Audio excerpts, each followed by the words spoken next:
diretso ang pagtutok mo. Magandang gabi, bayan. TV Patrol. Yung wallet niya po yata nalaglag. Hindi sa akin to. Yun yan doon sa mamang kalbo kanina. Bakit? 10,000 na lang to. Modus to, no?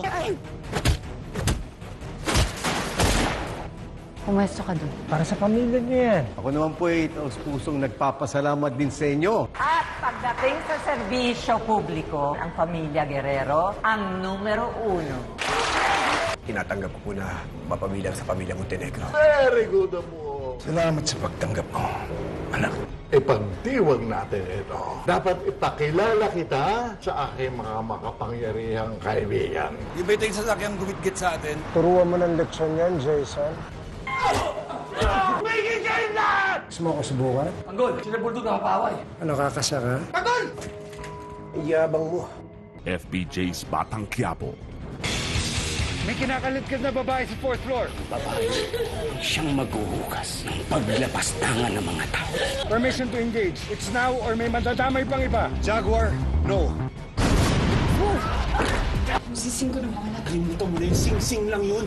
Our enemies are scattered. Stay focused. Tapusin na ng mga yan!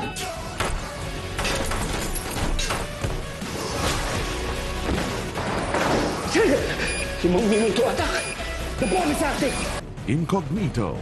Yan bang gusto mo palabasin? Nakasalanan ng nanay? Sinisigurado ko sa iyo na itong hinaharap nating kwento. Well then, give me more to this story, Julius. May nagkwento doon sa reporter na sinasaktan natin si Grace. Kailangan natin maunahan yung mga pulis na maghanap ng kay Grace. Si Teacher Ana po talaga yung nakapansin na parang binubugbog yung bata. Anong buong pangalan niya? Ana Sarmiento po. Bakit ang dami naghahanap sa kanya? May nagawa ba si Anang masama? Kumanda ka ganun siya. Kikidnapin kita.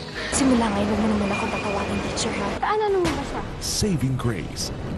Uminom tayo, minsan. Surgeon siya at nagdadrive ng sports car. Kahit sinong single dito, ibibigay ang mga kamay at paa, makainuman lang siya.